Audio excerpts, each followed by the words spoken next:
This is a Squiz podcast. We're your shortcut to being informed.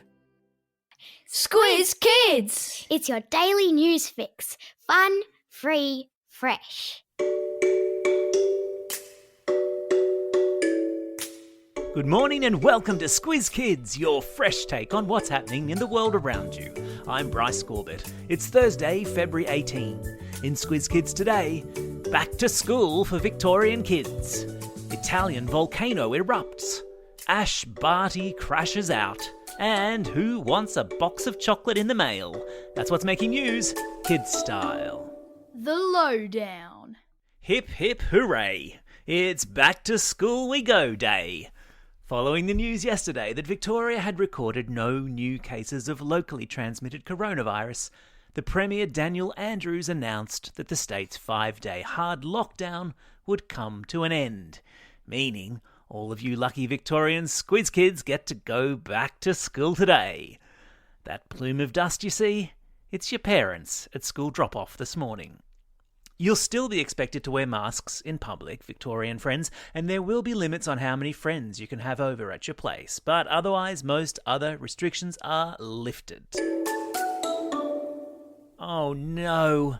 Ash Barty's campaign to hold aloft the winner's trophy at the Australian Open has come to a shuddering halt, which is a fancy way of saying Australia's world number 1 women's player lost her quarter-finals match yesterday to world number 25, Karolina Muchova. Despite a strong start, the Aussie champ lost momentum when her rival took an extended medical break. But despite the loss, Barty, being the legend she is, remained what we call philosophical, which is a fancy way of saying she kept it all in perspective, saying after the match that you're either winning or you're learning, and today is a massive learning curve for me. And that, my friends, is what a real champ sounds like. Speaking of legends, our world number 1 men's wheelchair tennis champion Dylan Alcott won his 7th straight Australian Open singles title last night. The Aussie now has 12 Grand Slam single titles to his name. Go Dylan!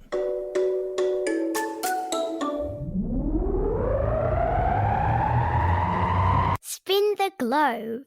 Each day we give the world globe a spin and find a news story from wherever it stops. And today we've landed on the island of Sicily, in Italy, where one of the world's best-known volcanoes has erupted. Mount Etna yesterday sent a plume of volcanic ash into the sky and rivers of lava down its slopes. Lava is molten rock that is so hot that it has been turned into liquid. Really, really hot liquid. Luckily, there were no reports of anyone being injured in the eruption, which happens on average once a year at Mount Etna. Despite the impressive display put on by Etna, an Italian volcanologist, which is a person who studies volcanoes for a living, was not at all impressed, telling a local news agency, I've seen worse. Tough guy, eh? You judge for yourself, though. There's a link in today's episode notes to video of the eruption.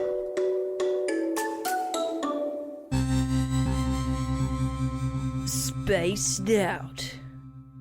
Remember those Mars probes that are all making their way to the Red Planet? Last week, the probe from the United Arab Emirates reached its destination, and all going well, the probe sent up last July by the United States, called Perseverance, will touch down on the surface of Mars tomorrow morning. And when it does, it will be the invention of an Australian scientist, Dr. Abigail Allwood, that will start to do the really technical, really important work of examining rocks on Mars for signs of life. The invention is called Pixel and is basically a super high-tech box on a robotic arm that X-rays rocks. The rocks will be examined for signs of chemicals that would indicate whether or not life may have once existed on Mars. Dr. Allwood developed her invention studying rocks in Western Australia when she was a university student 25 years ago.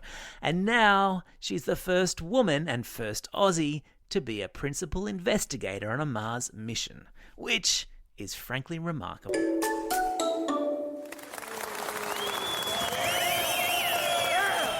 Squiz Kids salutes.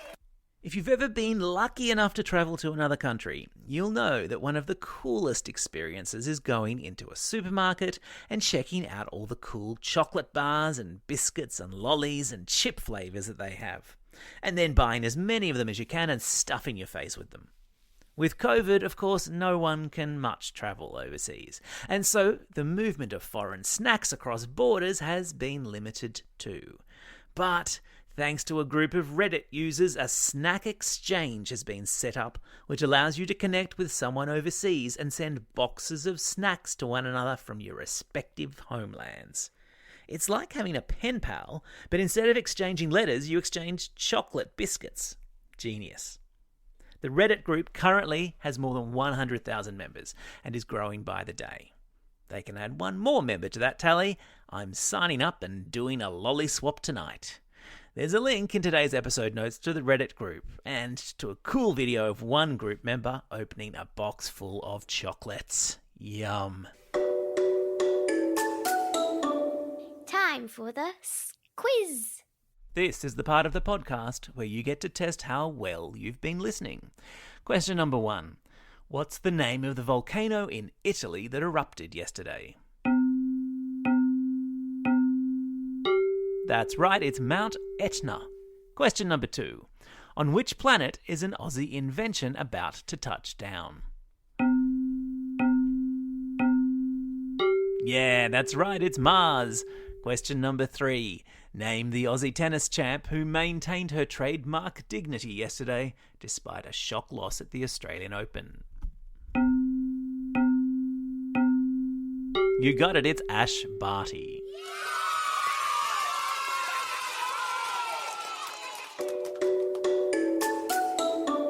Shout-outs. It's February 18, the birthday of rugby league player Jake Trbojevic and BTS band member J-Hope, whose real name is Jung Ho Seok, which I'm sure I have not pronounced properly. It's also International Asperger's Awareness Day, a day to raise awareness about the condition, educate the general population, and highlight the challenges that people living with Asperger's face. It's also a special day for these Squiz Kids celebrating a birthday today. Mika from Barara, Gracie from Albany Hills, Lucius from Shoal Bay, Nathan from Listerfield, and Alex from Five Dock. And some belated birthday shout-outs today go to Mia from Perth and Arwen from Tumut. Happy birthday, one and all. And today's classroom shout-outs go to Grade 5P from Panton Hill Primary School, Mr. Alston's Grade 6 class at Listerfield Primary School, 5-6 Emus at Western Public School, Mr. Dowsett and 5-6D from Mandama Primary School, and Class 3S at Fairfield Heights Public School with Mrs. Stokel, who is celebrating a birthday today. Don't forget, if you've got a birthday coming up and you want a shout-out, or if you're after a classroom shout-out, drop us a line at squizkids@thesquiz.com.au. Well, that's all we have time for today. Thanks for listening to Squiz Kids. We'll be back again tomorrow. In the meantime, get out there and have a most excellent day. Over and out. Squiz Kids is proudly supported by the Judith Neilson Institute for Journalism and Ideas.